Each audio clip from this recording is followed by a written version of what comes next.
Well, today we are wrapping up this What's After Life series, and I want to do so in a special way. I want to take you on a tour of the city of God.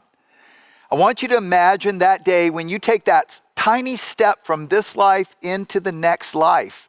Not the end, but the beginning of the life you've always longed for.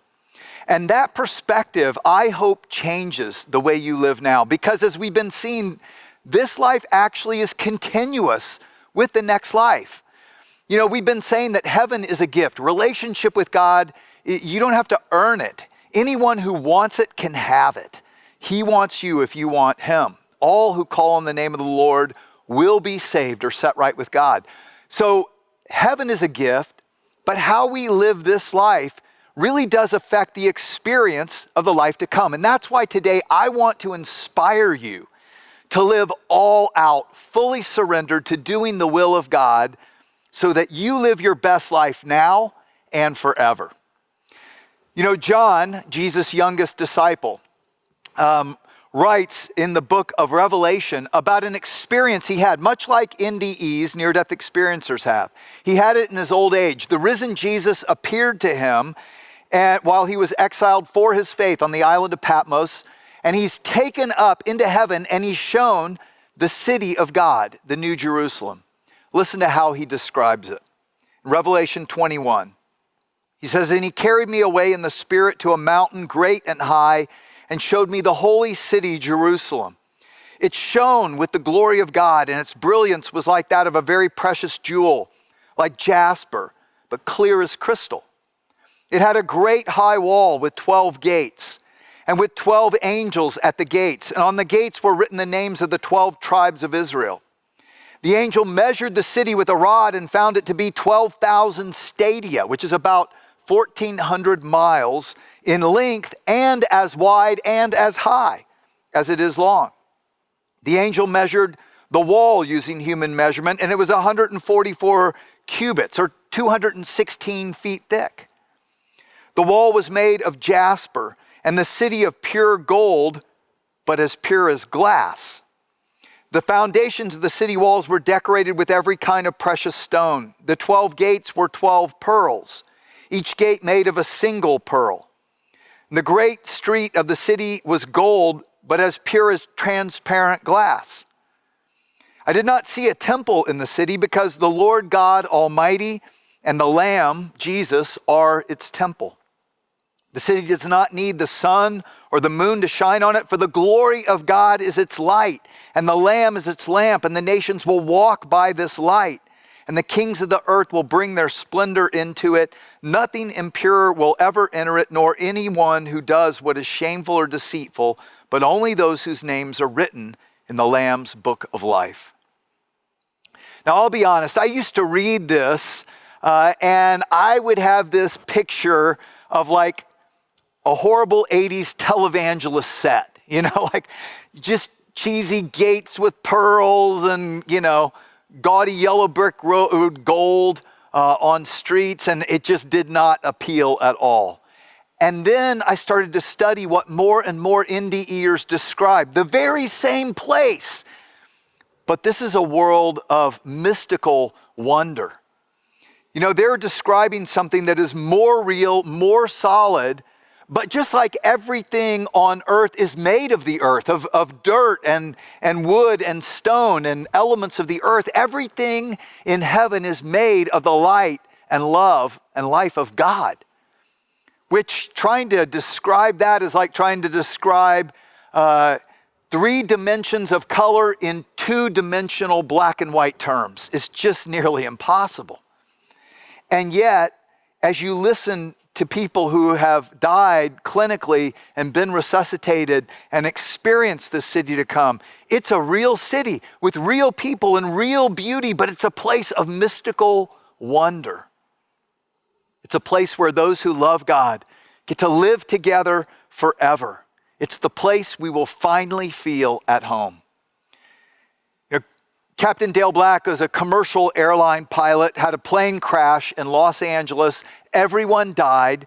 He came back to describe flying in to this city, the New Jerusalem, with 2 angels flanking him. Now listen to how this PhD, this aeronautical engineer, describes this very real place. And I want you to imagine the day that you come in to this beautiful place you'll call home. Watch. In your book, you describe flying into, is it the New Jerusalem? What is it? And describe the beauty and what you saw. I get this incredible airborne view, a descending, slowing down airborne view of the city of gold. And it's a city that's walled. Over the city were majestic mountains that were as gorgeous as any that could be ever seen. However, they did not look that different than Earth. I wasn't disappointed by that. I'm not saying that. I noticed snow. So think about that. Snow. What does that mean? Atmosphere? Temperature? Snow? What's that all about? I noticed flying birds later. What does that mean? These are the kind of questions I ask. Yeah. Okay, if a bird is to fly, it can't be a vacuum. I'm hearing music. What does that mean? Music can't transfer in a vacuum. It has to be in an atmosphere. There's atmosphere here in heaven. Oh, what does that mean? You're flying, but you don't have wings. Right. I'm floating is what I would call it. I'm floating and coming in, descending. And finally, I come down and touch ground level for a while, and I'm hovering between 40 feet-ish and down. But I recognize later, oh, there was gravity there. There is gravity. There is atmosphere. There's water. There are animals. So, oh, yeah. Oh, see, it all makes sense now. And this is a real place. I mean, Jesus talked about it his last night on earth. He said, I'm going to this place and you're going to follow me there. John experienced this same place, and Christian indie ears talk about it as well. And it's fascinating as I've interviewed so many of them that they all have slightly different perspectives. It's kind of like interviewing people around a street that saw an accident. They all see a little bit different perspective. They have a little bit different memories, but when you hear it all, it puts it together in this cohesive picture. And Dale here is describing paradise. Now, I'm not 100% sure this is correct, but some indie ears talked about paradise as the outskirts, the countryside around the city of God, the New Jerusalem. It's fascinating because Jesus said to the thief on the cross who professed faith in Jesus that last moment, he said, "Today you will be with me in paradise." And it's this gorgeous countryside like earth where many apparently start and it kind of acclimates them to heaven. And they start on this journey toward the center, toward the place where God is. Because apparently not everybody is ready to go straight into the city and right up to the center.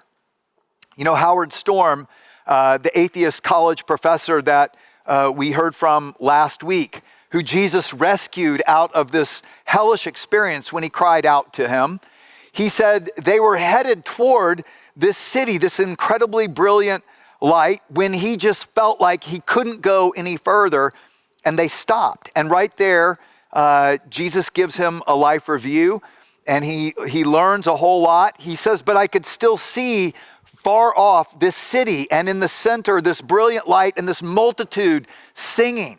Dale said the same thing. There was a multitude in the center of the city singing praises to God.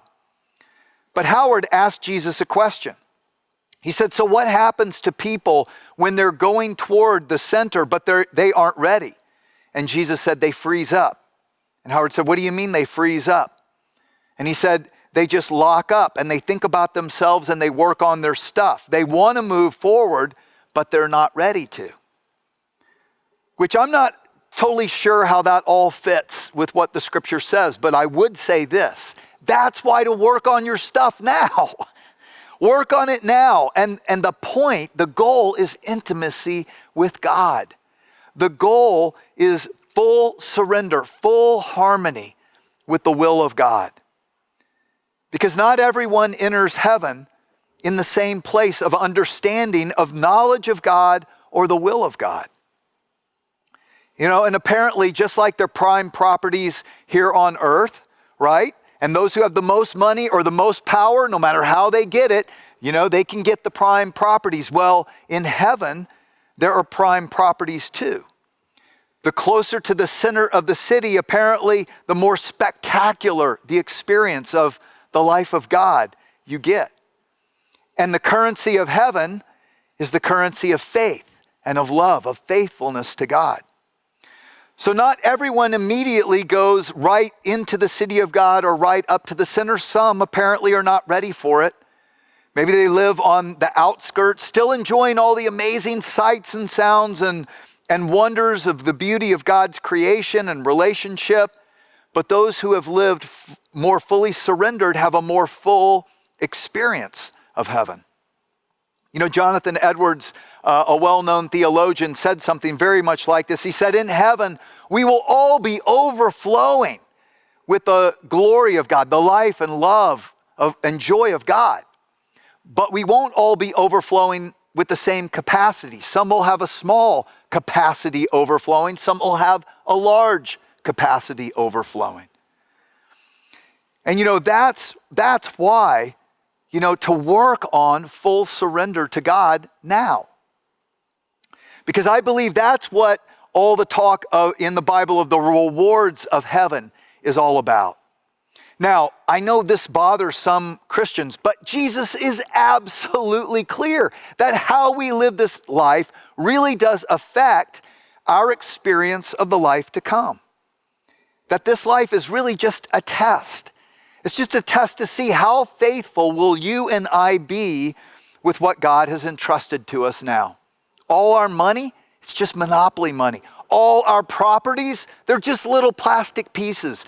And they all go back in the box when the game of life is over. And the only thing that goes with us is how you played the game, how you honored God, how trustworthy you were, and I was, to God.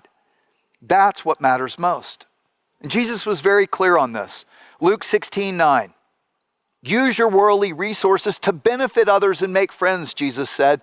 Then when your earthly possessions are gone, they will welcome you to an eternal home. And then he says, if you are faithful in little things, you will be faithful in large ones. But if you're dishonest in little things, you won't be honest with greater responsibilities. And if you're untrustworthy about worldly wealth, who will trust you with the true riches of heaven, the things that last? See, Jesus says this life is just a test of our faithfulness, our trustworthiness to God. Now, I believe there is actually growth in heaven, that we continue to grow and learn and explore. Otherwise, we would be God, right? We continue to grow in knowledge and understanding of God. But how we start and what we begin to experience is determined by how we live in this life. Again, this life is continuous with the next. Even the things that it said in the Bible, like when we honor God, when we tithe our resources to help build God's kingdom. Think about it like this. It's like investing in heaven's stock market and it never goes down.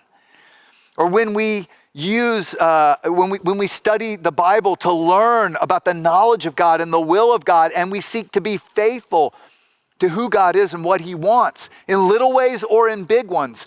It's like we are coming into harmony with the God of the universe. We're moving toward the center. We'll be able to experience more of the glory of God right away.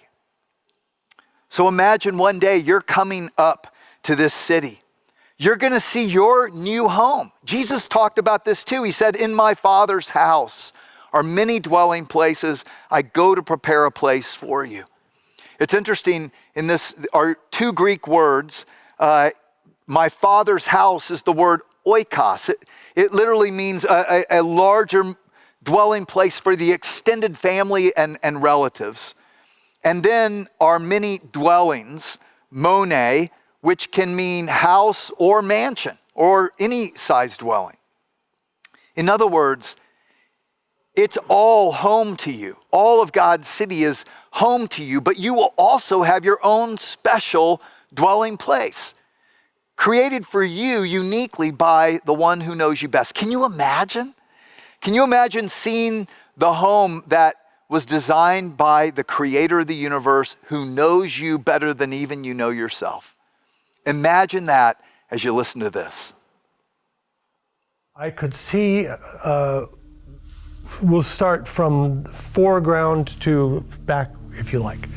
I could see the townships, as I call them, homes that people lived in, homes that were likely to be created for the people of heaven. Interestingly enough, they struck me by not so much the size as the architecture. I know nothing about architecture at all. I still don't.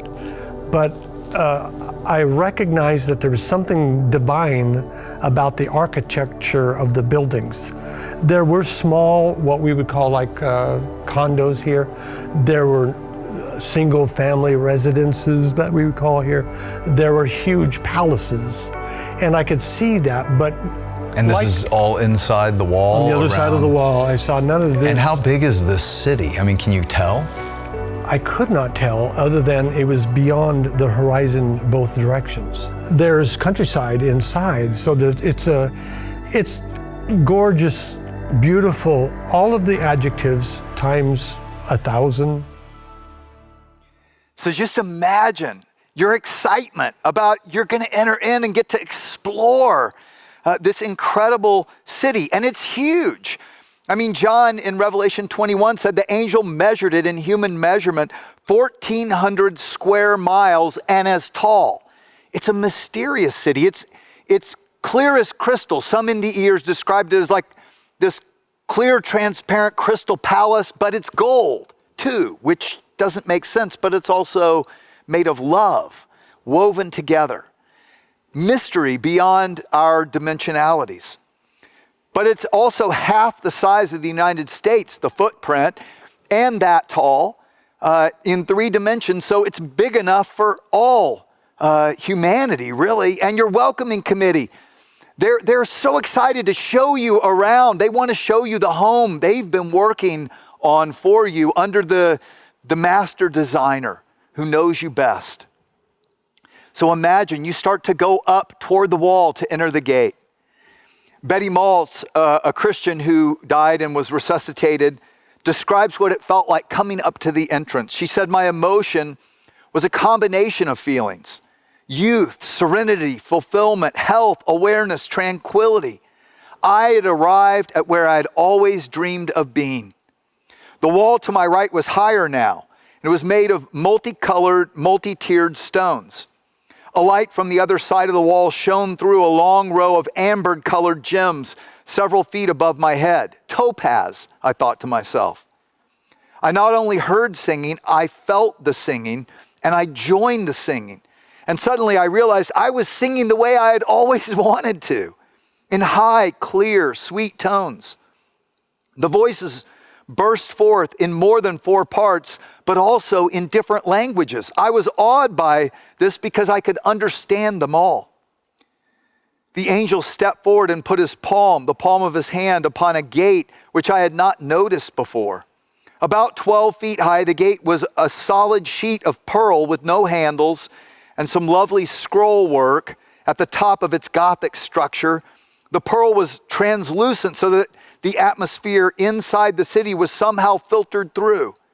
My feeling was of ecstatic joy and anticipation at the thought of going inside. Do you remember what it was like as a little kid on Christmas morning? How you're about to burst with excitement. It's gonna be better than that. And there's only one requirement to enter into this city. Listen to what Dale and Don, a pastor who was actually run over by an 18-wheeler and found himself right before this gate. Listen as they come up to this gate, which, by the way, remember the angel said it's an arch through the wall, and the angel measured the wall as 216 feet thick, so it's actually a tunnel through the wall. But listen to how they describe exactly what John said in Revelation. The 12 gates were 12 pearls. Nothing evil will ever enter, only those whose names are written in the Lamb's book of life. Watch. And at this magnificent gate, a very large wall, very thick wall, and there's a gate, and it looks like the inside of an oyster. It's a gate made of pearl. really quite dazzling, very brilliant, very beautiful. It almost looks like it's pulsating with life, except I know it's the light reflecting off the gate that makes it look that way. The arch and the tunnel was the same substance. It was not stone, but it was in the stone. But What was the substance? the substance was pearl. It looked like liquefied pearl. And when the light from the throne room, that's the only light that there is, emanated through, it just bounces off the pearl. There's no shadows, and there's no darkness at all, and there's no need for unnatural or artificial light. And it is a sight to behold, and welcomed me to go through it, but I couldn't go through it at that time. Well, later I found, after I looked at this angel and looked over, I began to communicate from my heart to his heart. You know, would I be able to go through? Is that what you're wanting me to do? Because I really wasn't directing the shots, and I was in no position to say I want to do anything. The large angel, the largest one, which was standing to the side in front of the gate, began to move in front of the gate and just lovingly, I mean incredibly lovingly, let me know that, sure, I can come in if your name is written in the book. And the book opens, and it opens just to the right page, to the correct page. And in that page is my name. I began to understand that every human creation is written in this book. And unless their name is blotted out, see, I don't know anything, I don't know about this right now, but the name of my name was not blotted out. And that was seemingly important. I'm going, This what? is just an understanding that came to you? Everything comes into the heart. But you understood I understood. that your name was in there, it was not blotted out. Not blotted so you think out. that was the book of life? I believe it is now that I've come back and read about it. I believe that's exactly what it was.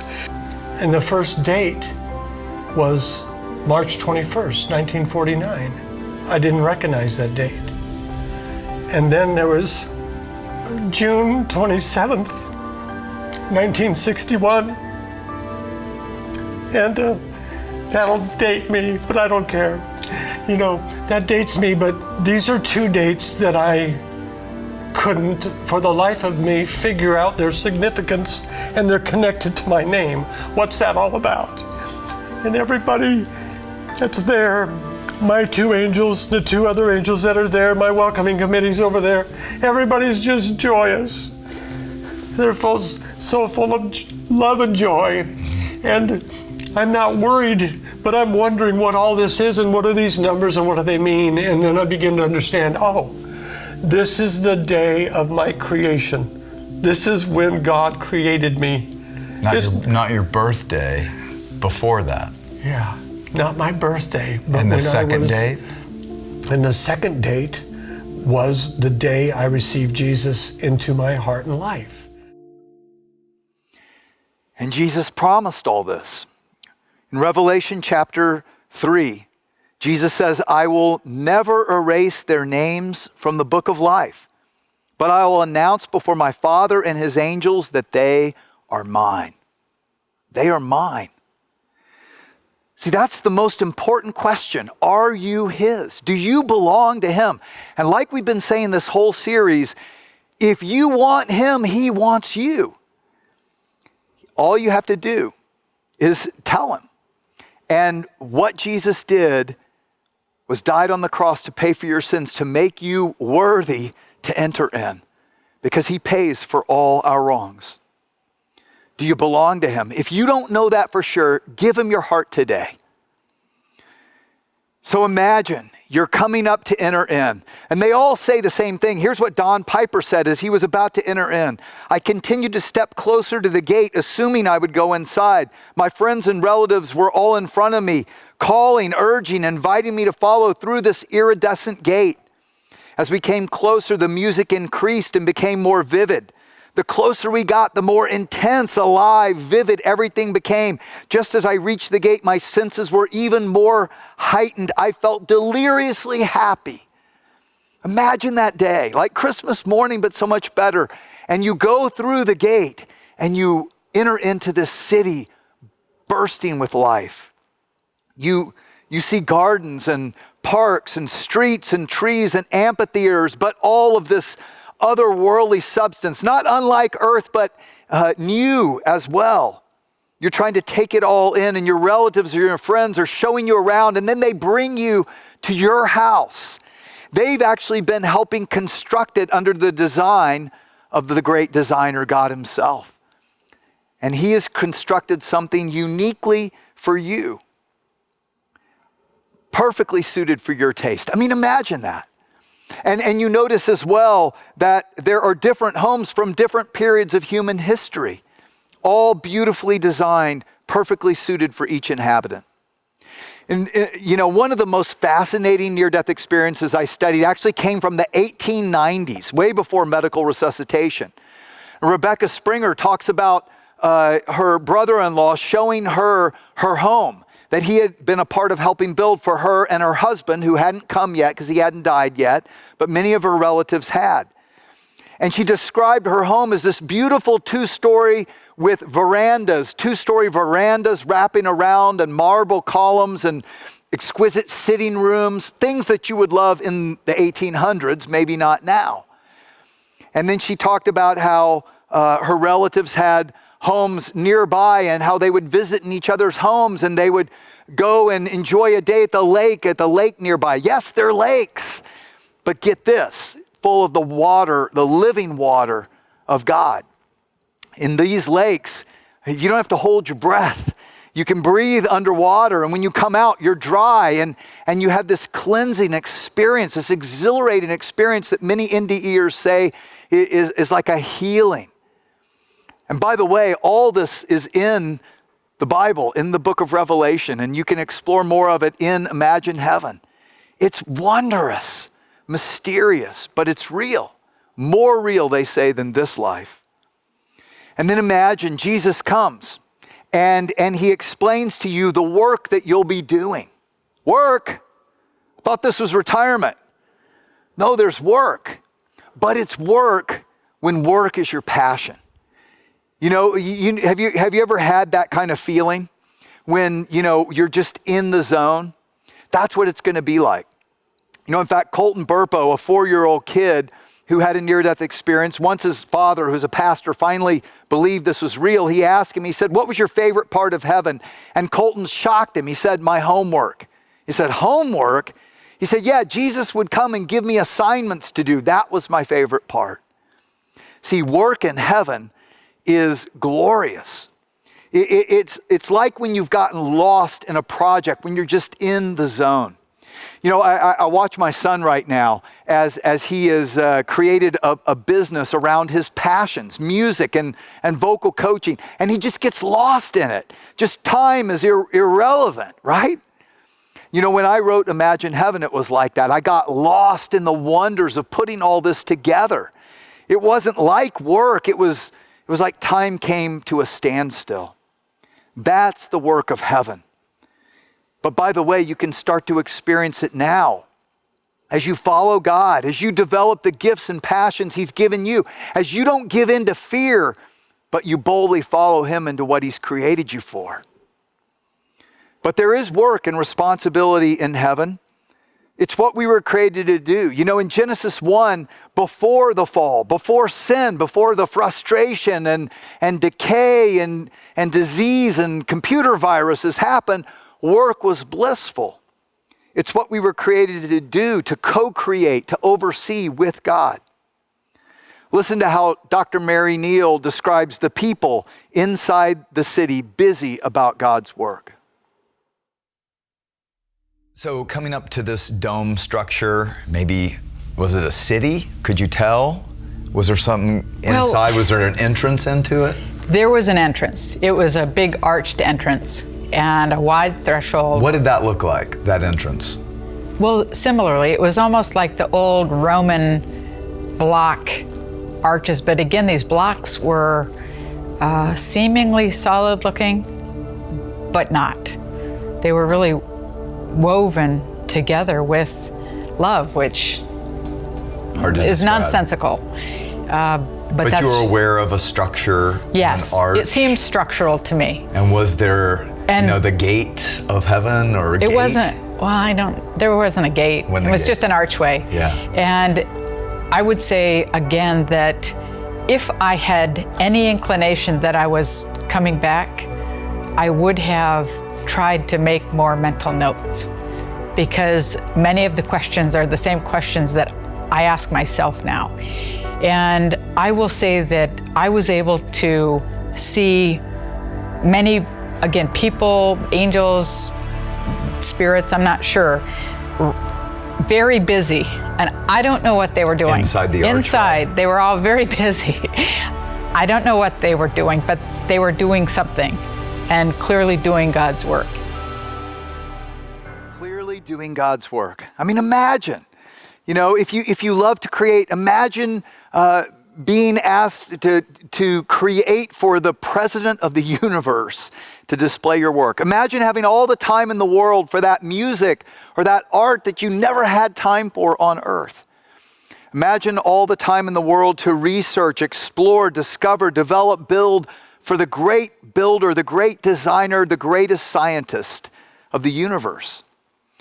Dr. George Ritchie is an MD and psychiatrist who had an NDE. And he said Jesus led him into this dazzling building with high ceiling corridors and people walking about buzzing with excitement. He said everyone, it looked like, was enthralled in discovery on the verge of some great new breakthrough. Ritchie said we entered a studio where music of a complexity I could not begin to follow was being composed. Next, we walked through a library the size of the whole University of Richmond. Here, I thought, are assembled the important books of the universe. Immediately, I knew this was impossible. How could books be written somewhere beyond Earth? But the thought persisted. The key works of the universe. See, part of the reward of heaven are the types of projects or roles or responsibilities or creative endeavors, exploration, assignments that we get to do because we were faithful to God on earth. Jesus said, Matthew 19, I assure you that when the world is made new and the Son of Man sits on his glorious throne, you who have been my followers will sit on 12 thrones. He's speaking to his 12 disciples, judging or ruling the 12 tribes of Israel. See, ultimately, God is going to make everything new. Right now, heaven and earth are separated for a time. And we're experiencing heaven separate from earth, but one day God is going to make everything new and rejoin all of it. And Jesus says, what we do in this life goes on into the next, and God rewards those who are faithful. In fact, Jesus gives a parable. He likens God to a wealthy man who is about to be made king, who entrusts his money to 10 servants and says, use it for my business purposes till I come back as king. And he returns as king. In Luke 19, the first servant responded, Master, I've invested your money and made 10 times the original amount. Well done, the king said. You're a good servant. You've been faithful with the little I entrusted you. Now you be governor over 10 cities as your reward. The next servant reported, Master, I invested your money and made 5 times the original amount. Well done, said the king. You will be governor over 5 cities. And he's saying God rewards our faithfulness. How faithful we've been to him determines how great the assignments. Because see, here's the deal. God is equipping us. He's equipping us to co-rule with him for eternity. Even going through the sufferings and the hardships, when you're faithful to God, it has a purpose. It says in 2 Timothy 2, if we endure hardship, we will reign with him. It's amazing. But Jesus said it, some will govern or rule over angels, some over cities, some over nations, some over angels, some animals, some over various projects. It's going to be work, but life-giving work. But it's not all work and no play. God is the originator of fun. Everything fun that we've ever invented here on earth is because God created us for play and exploration as well. If there's anything you love about, culture and exploration and fun, anything you've loved about this life, it's just a tiny taste of what God has in store for you. Listen as Don Piper describes this place that you're about to live in. Well, the gate is quite large. The gate itself, the entrance is small, and the wall is very thick, but you can actually see through it. So I'm looking over these people, and I can see through it. And there appears to be this massive boulevard that really kind of bisects the city, and it is made of gold. But gold that is so pure you can see through it. It's. What do you mean? Well, you can actually see through the gold. It's gold and it's visible and tangible, but it is pure. Now, we can't imagine that here because gold on earth is one of the densest metals we have. But in heaven, it's so pure you can see through it. So you can see under it. You can see even the roots of trees and things like that. There are trees there. In fact, the tree of life is there. That we were not able to eat of here, we can eat of it there. And you're looking through. I'm looking at the tree. I'm looking at the gates. I'm looking through the gates. I'm looking down the street. There is a river that flows from this throne or this hill that's high and lifted up. And I know that's the river of life because we're told that it flows from the throne of God. So many of the things that we know and enjoy and love here are visible there as well. I would say this, heaven's never going to be less than this. It's always going to be more. Yeah. So whatever you imagine here that is meaningful to you, the relationships, the beauty, and let's face it, there's some glorious places on earth, but there should be because God created it. This is His place. So heaven's not going to be less than that. It's going to be more than that. There are structures on both sides of the city. They look like mansions to me. I mean, they're glorious places for people to dwell. So it's just an incredibly awesome, overwhelming, bustling place. It's not a boring place. There aren't any cherubs sitting around on clouds playing harps. This is an active, exciting, thrilling place. Thrilling. A thrilling place. But the highlight of it all, at the very center of it all, is the God of light and love. And if you didn't catch this from the many indie ears who continually said, but all the beauty and the wonderful people and all these new sights and sounds and colors and this new experience of senses and even flying, none of it compared to being in the presence of this God of light and love. Because what you'll realize is in God's presence, you realize who you really are, how special you are to Him, that you are one of a kind, His unique son or daughter, created for Him. And in His presence, you want nothing else. You never want to leave.